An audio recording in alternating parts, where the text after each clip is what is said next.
That's tomorrow. And that is it for us today. Okay, I don't know.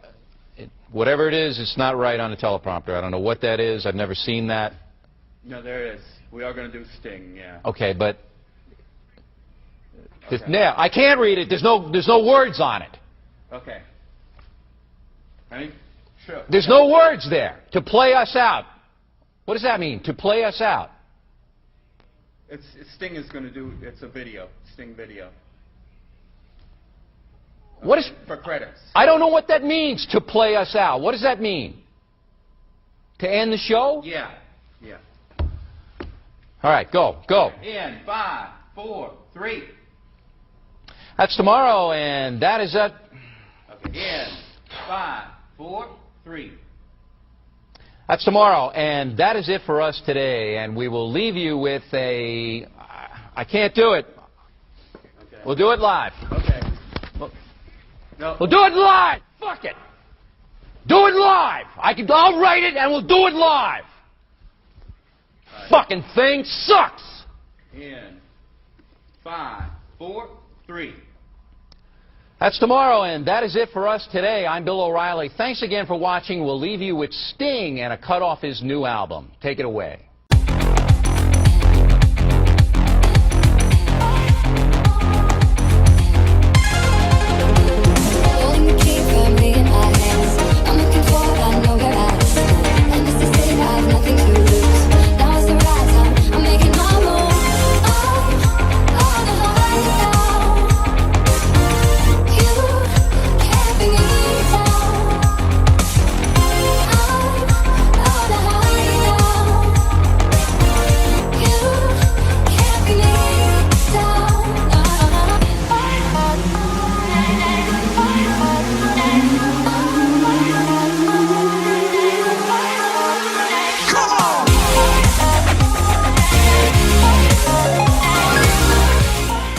What's up, everybody? It's another episode of World 1-1 Podcast. I am your boy, Larry the Bearded Wonder. Joining me, as always, is Eddie the Cocaine Casanova V. Hello, everybody.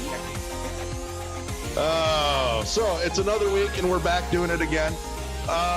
Let's start with the usual. Eddie, the fuck have you been playing? Mafia 3 pick back up Horizon Zero Dawn. Working on that, getting the platinum. That's my goal. I put it on easy so I can go through some things quicker because I already beat the game, so I just need to get some of the stuff.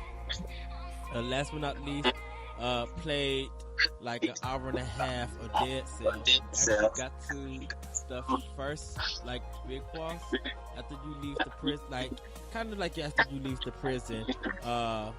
It like locks you on the side. So like the concierge.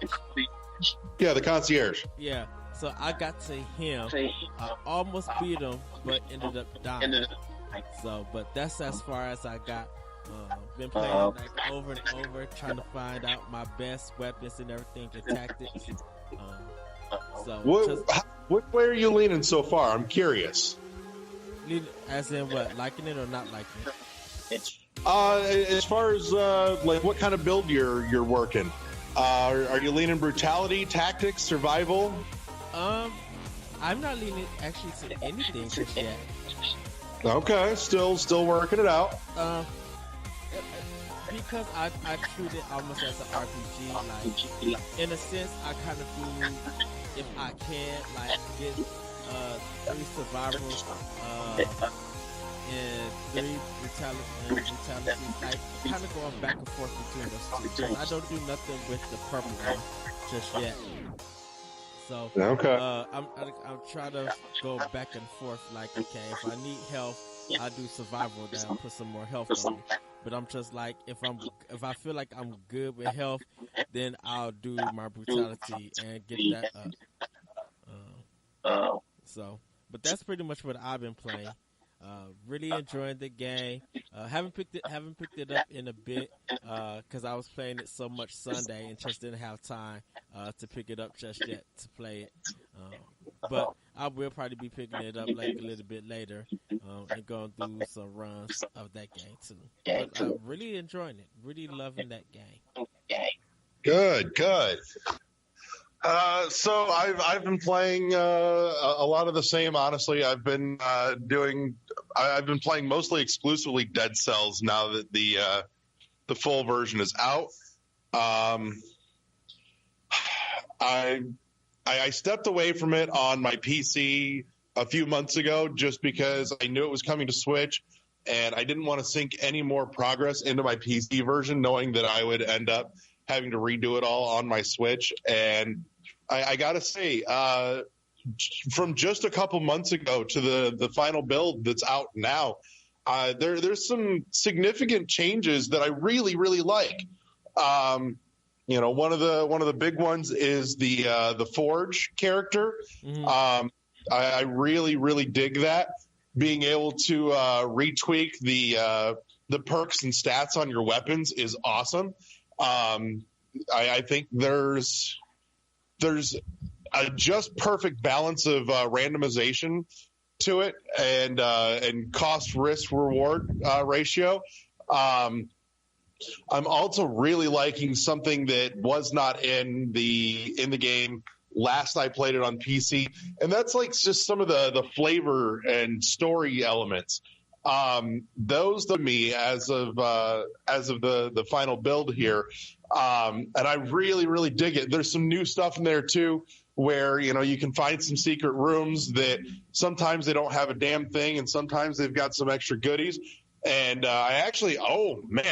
dude, I found one in the clock tower. I'm like, what the fuck? This is awesome.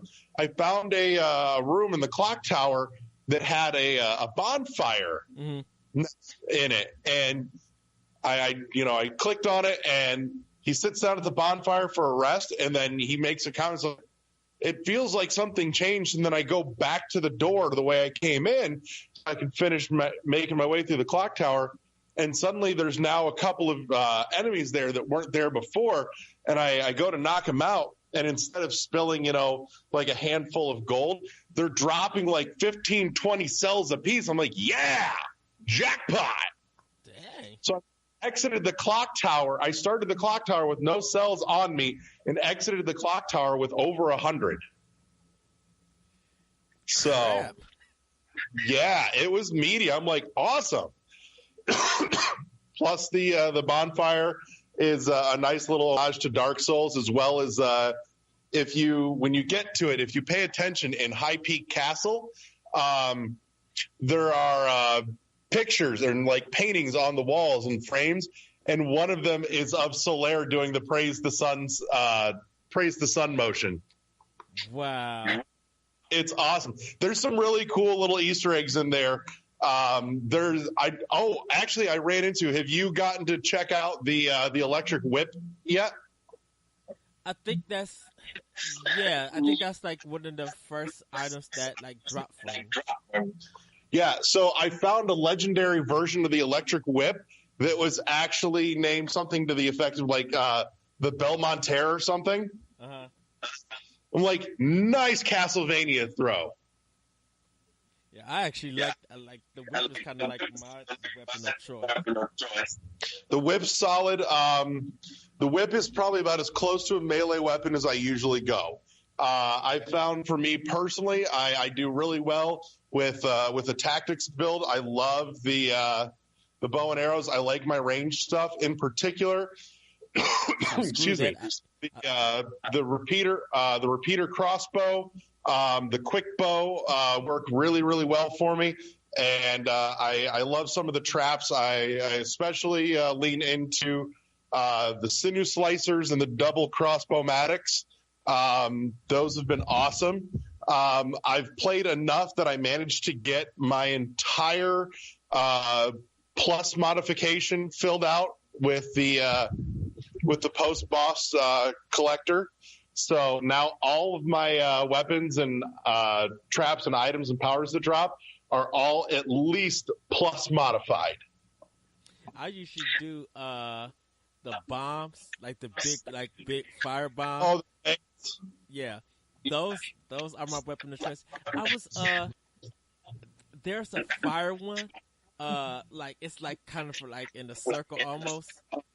Yeah. I've been using that. So I had a bow that it's like I guess like a little bomb comes out of it. And so I'm throwing the fire using the bow, and then just to make sure that I get a good radius, I just throw the bomb and kill and like hit everybody. It comes in handy when you got to fight that dial that throws out the shield against all the enemies, and you got to destroy him first before you destroy everybody else. Because those little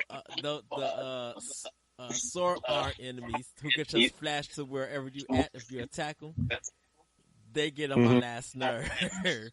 Even though they're slow when they attack, you want to get rid of them first. Right. No, that's why I use the traps like the sinew slicer and the crossbow-matic, and I'm starting to lean more into the crossbow-matics and away from the sinew slicers. The slicers are faster and they deal bleed damage, but their overall damage is a lot lower than the crossbow-matics. The other thing too that I'm finding I'm really liking about the crossbow-matics is that they aren't limited to straight lines. They will they'll angle up and down some as needed. So I can pop them on a ledge where they're just out of reach for certain enemies, and it can still hit them. Yeah. I mean, I'll pump as many scrolls as humanly possible into my tactics, and combine that with the efficiency mutation to get my recharge time on them down. By the end of a run, I can get those things recharged in under 2.5 seconds.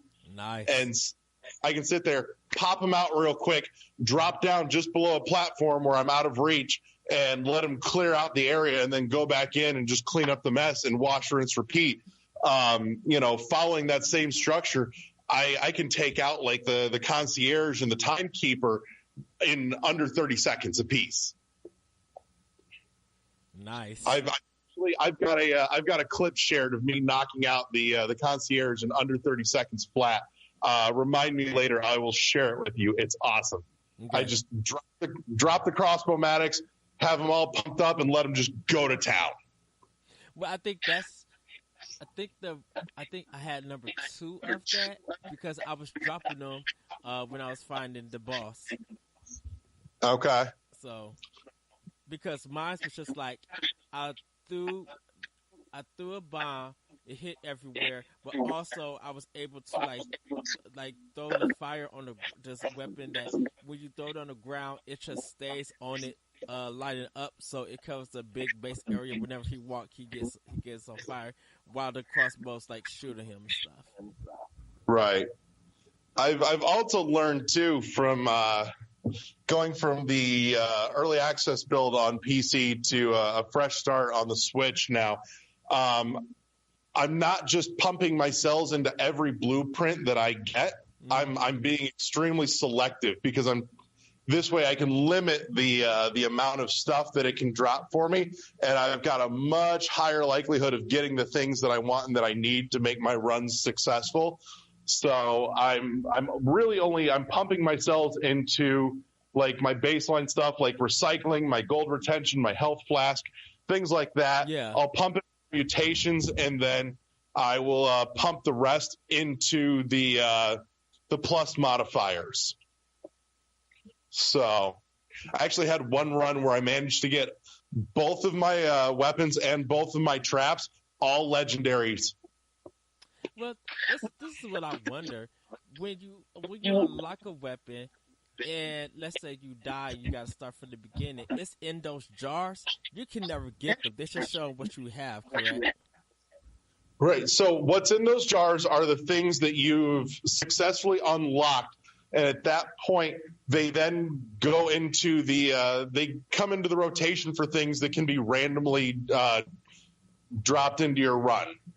Okay. So these are the things that may appear. So like I said, I'm limiting what I'm actually putting in there at this point, so that way I don't get tons of stuff that I don't want and that I don't like and won't use. And so that way it limits it mostly to just the things that I want.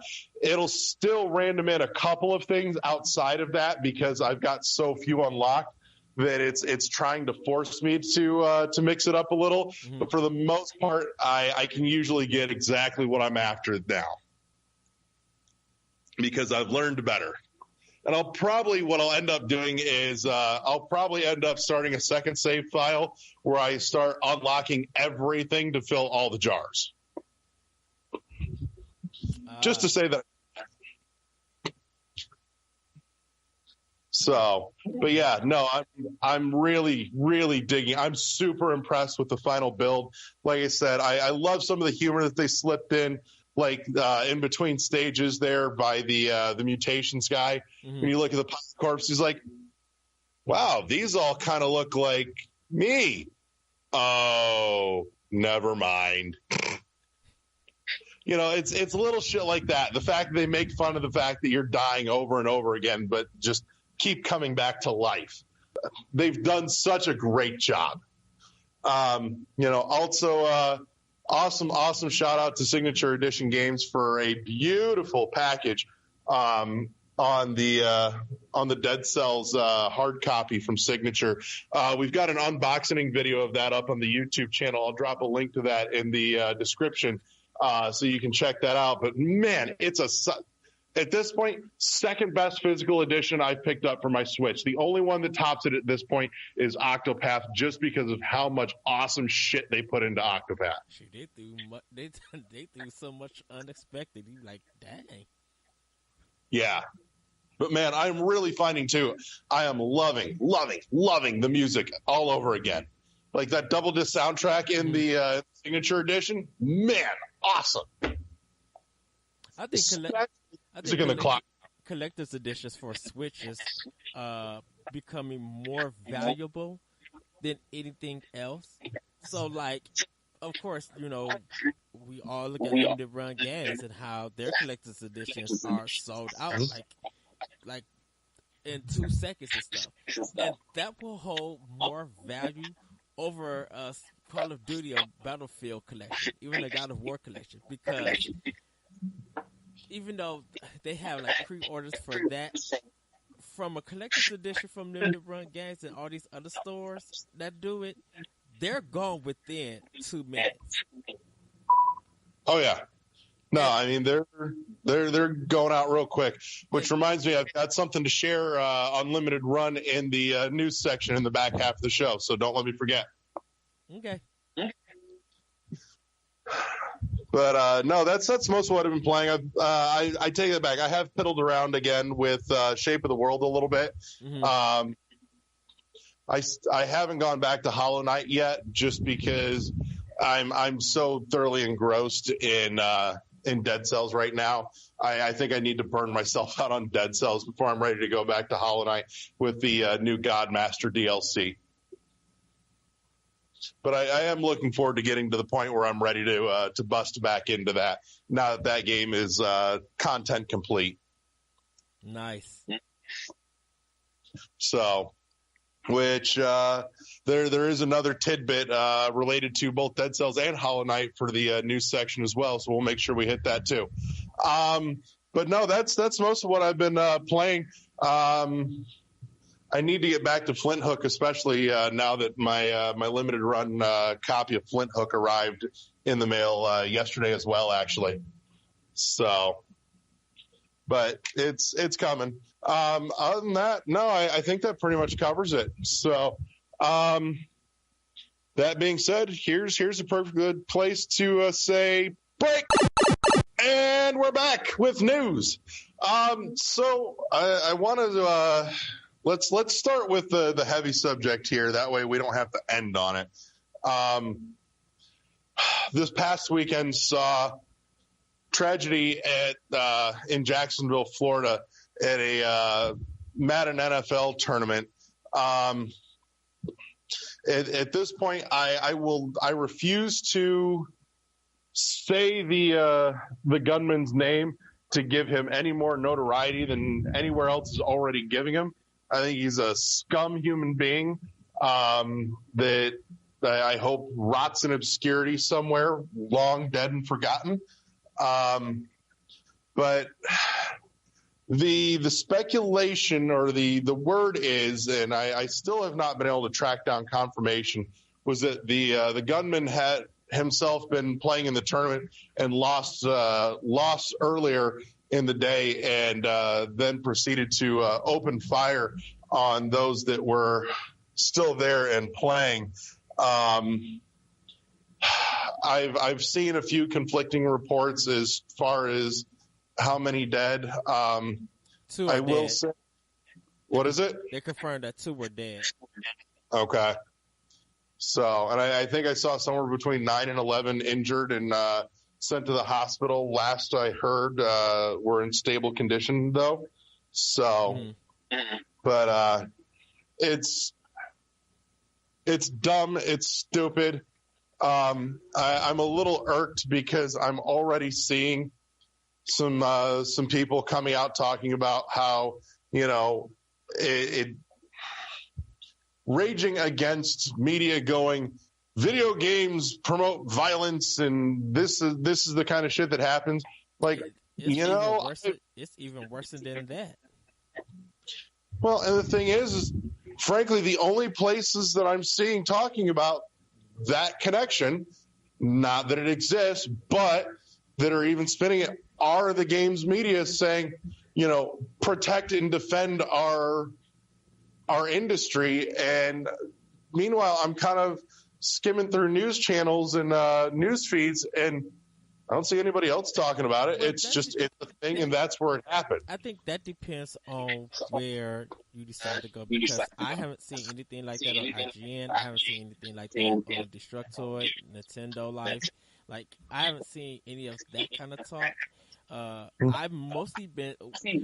What's been more hurtful about this is that I've been seeing people on Twitter posting other Twitter users saying things that EA should have made a better game, or, maybe everybody should have bought a season pass to have shields and stuff like that to protect themselves. Like, people have been disgusting about the whole incident. And it's been just people, not so much the news media, but just like individual humans like you and me going on social media and saying stuff like that and posting it. So that's been the more disgusting thing about this. I'm just like, there was a shooting, there was an innocent tournament. A player lost his temper because he lost and retaliated in a deadly manner. And you don't expect that to happen at any kind of. You really don't expect that to happen anywhere. But but because this is a video game tournament and it had to be in Madden, of course people had to connect it some way to EA. And to me, that's more disgusting. Just like 2 people lost their lives, and other people could have lost more. Like, more damage could have been done. And the killer did kill himself. I don't know how long the shooting was, but it's on it. But while they were streaming it, or streaming everybody playing, they caught the act. So yeah, I saw that, and it's. The footage is out there for anybody that wants to see it. I will not be posting a link to it. It's graphic. It's rough. I don't, other than just for the sake of historical preservation, I don't know why it needs to be out there, but it is. So, I mean, I think it is out there because of it being streamed and being recorded and people taking clips. So, of course, in case of there's like a documentary or something like that, evidence,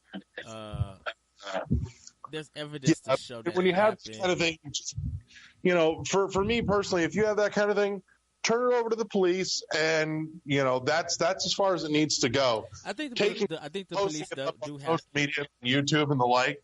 Is just looking for attention from somebody's misfortune. Yeah, I think police have the evidence because I think EA probably or whoever was over the tournament, I think they turned it in to the police. That's what my assumption is. So, but in any case, they're still investigating. Yeah, they're still investigating the story. So they they haven't fully wrapped everything up because they're trying to find a motive. I think they're trying to find motive.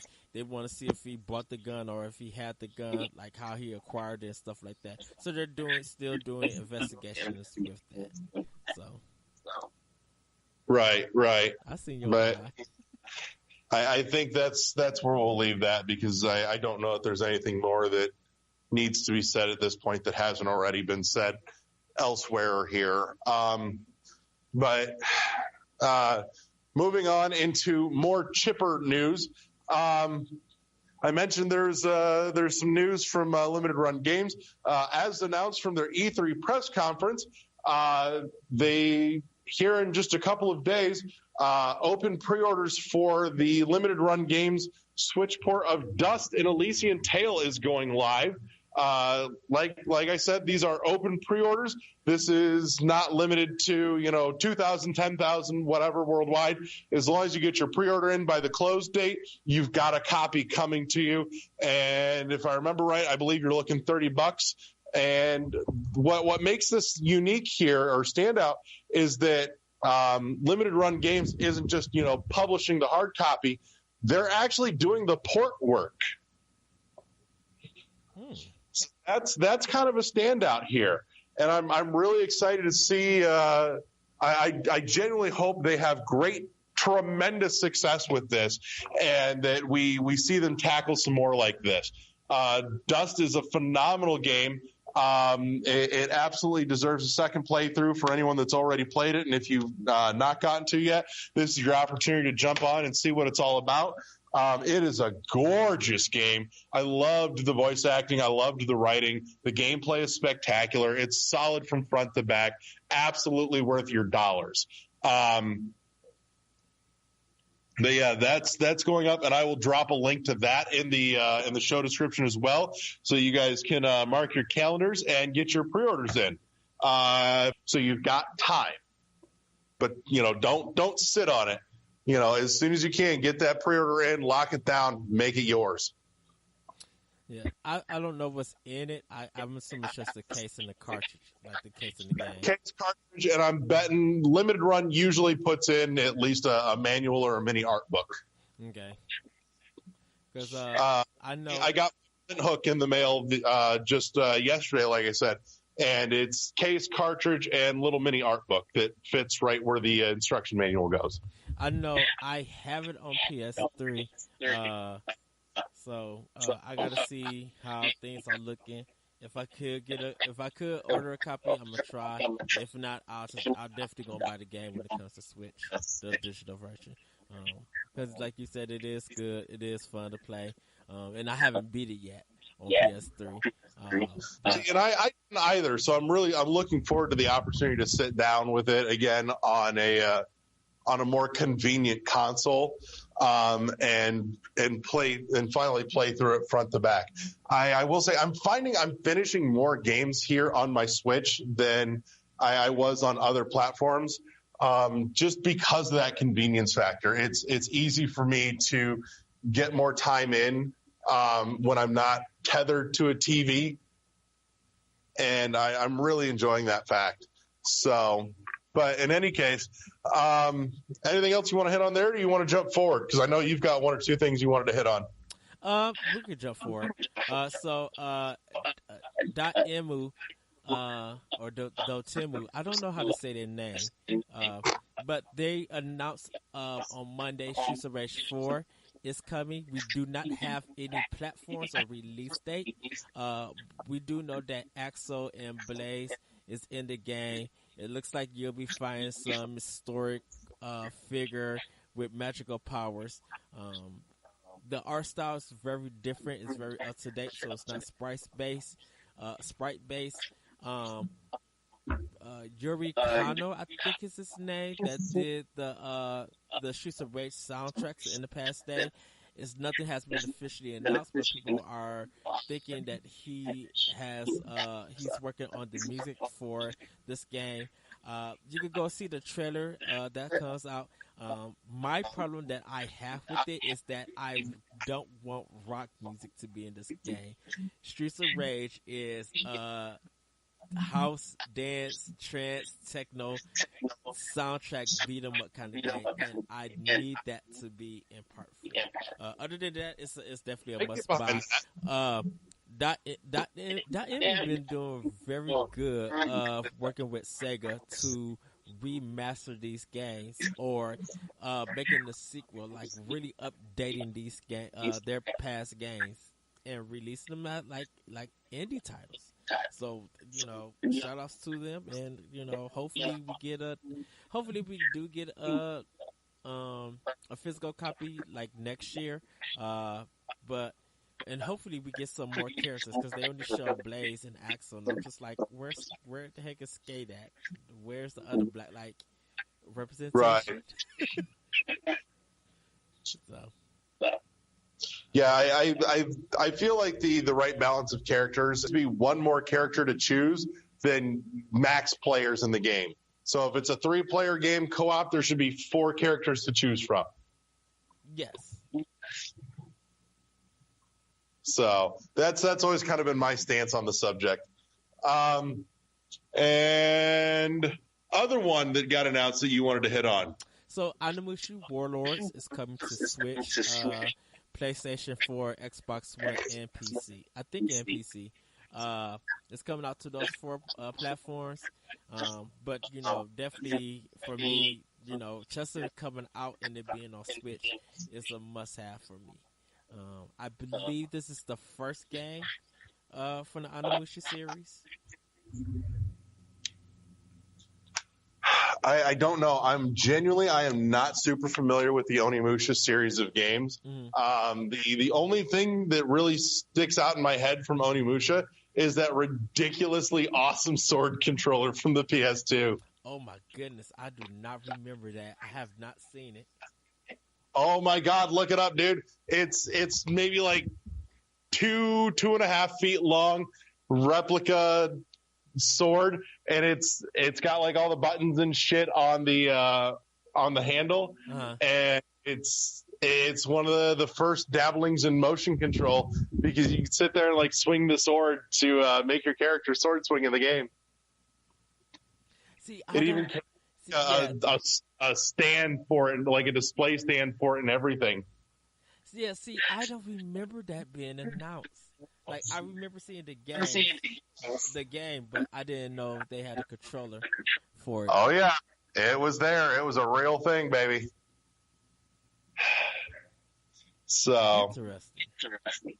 So at this point, my interest in Onimusha Warlords is 0 until they announce a re-release of that sword controller.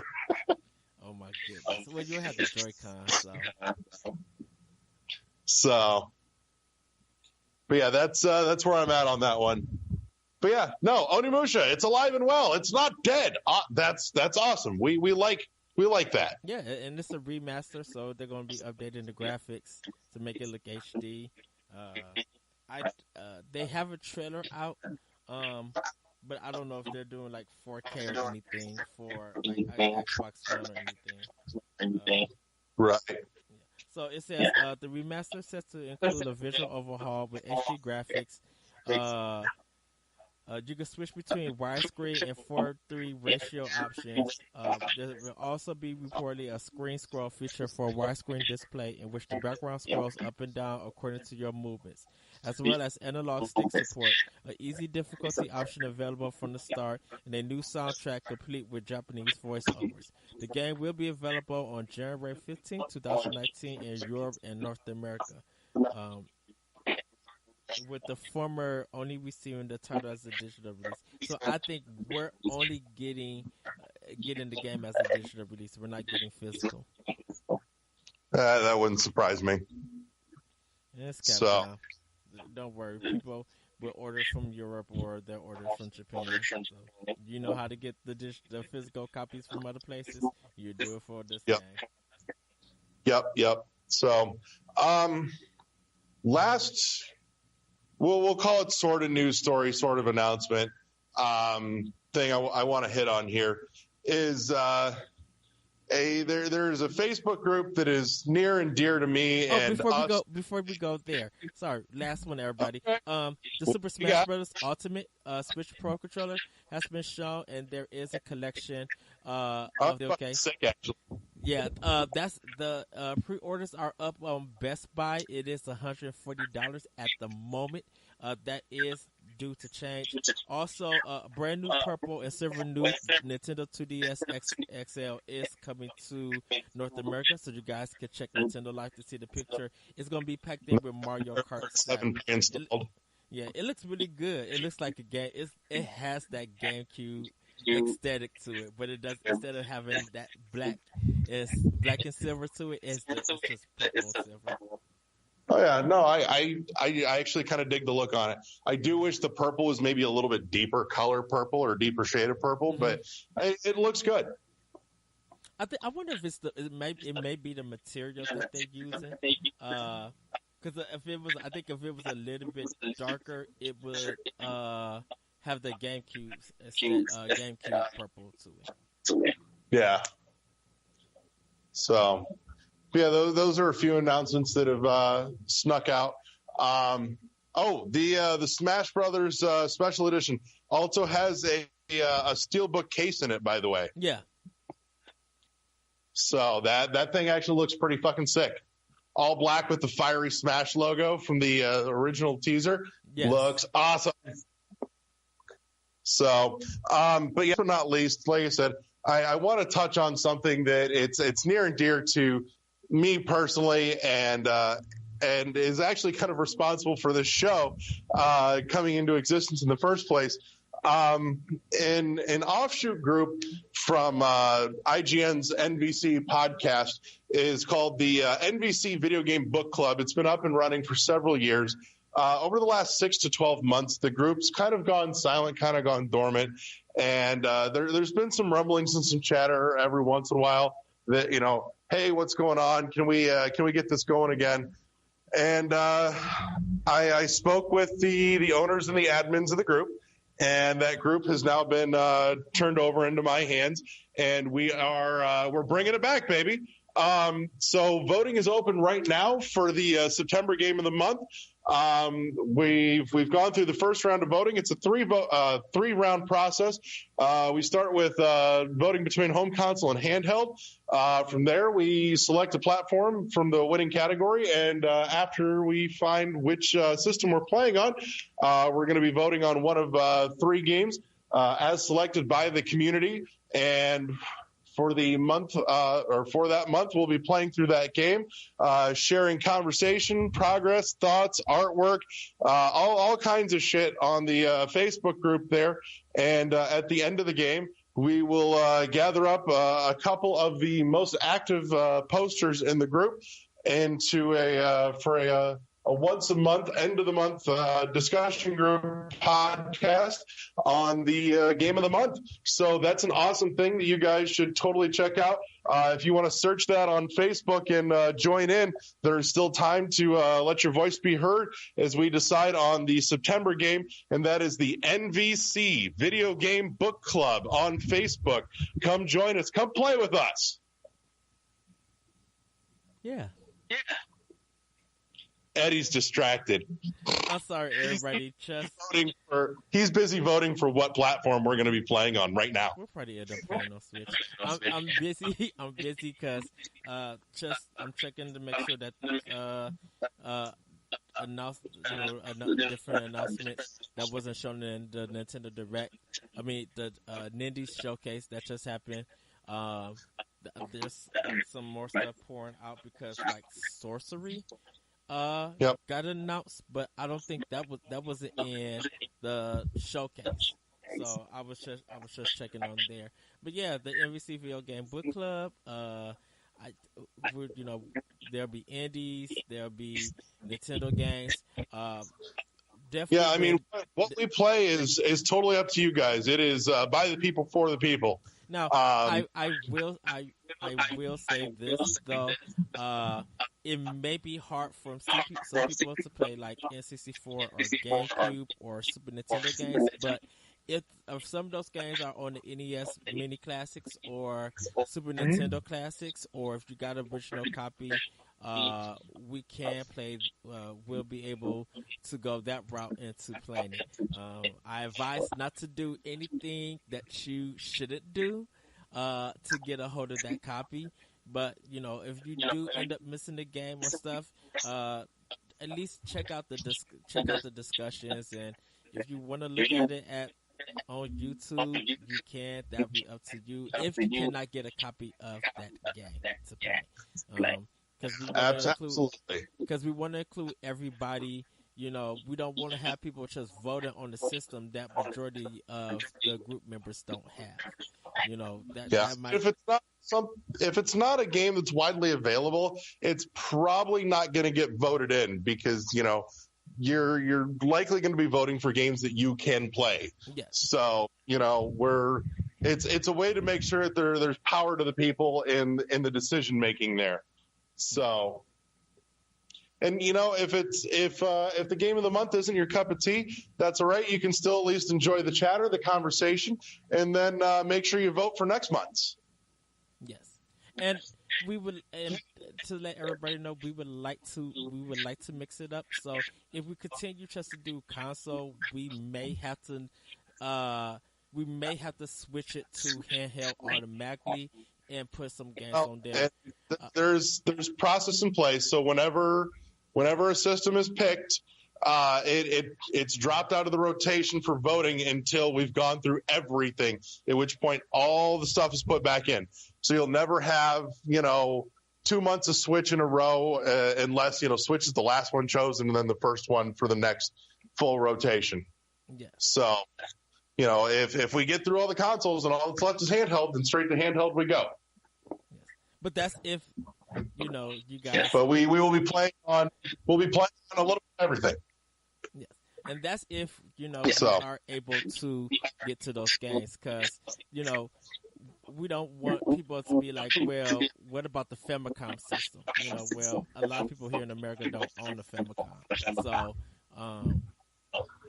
we're mostly doing U.S. consoles and U.S. handhelds. If there is a release that came to America digitally that was only in Japan, like a Famicom or Super Famicom game, if we're able to play it on like Wii U or something, then it'll be up for available to and vote to play. Yeah, and I mean, whatever game gets chosen, I will make sure that I'm posting in the group all the places you can find it and where and how you can play it. So. Yes. So we'll be able to go that route where we're playing the games. So yeah, make sure you join us.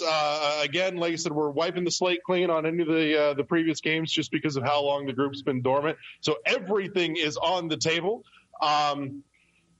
Again, there's still time to jump in right now and help vote and pick September's game. And we hope to see you there. That's it. That's all I got. You're not going to plug the show? I just did. You didn't plug anything for like Shout Engine or stuff like that, where to find us. No, I was rapping for news. You have to plug also for the show. Don't just end it up on there. Yeah, I was kind of waiting for you to pick up and say something, goofball. No, you the one that's wrapping it up so you can go ahead and plug. I'm already done. Oh, for God's sakes, fine. All right, so that's it for us this week. As always, you can find us at our home on shoutengine.com, iTunes, and Google Play Music. We appreciate when you leave the likes and the comments and the reviews. And, of course, hit that subscribe button so you don't miss a single episode. We're on every week on Tuesday. And we've also, with the announcement and the news drop of the Nindy Showcase from Nintendo today, there will be an extra Warp World episode going up tomorrow covering all the news from the Nindy Showcase. Eddie, anything else you want to hit on before we say goodnight? Nope, that's it. All right, say goodnight, Gracie. Bye, everybody. We'll see you next time on World 1 Podcast. Peace. Bye, everybody.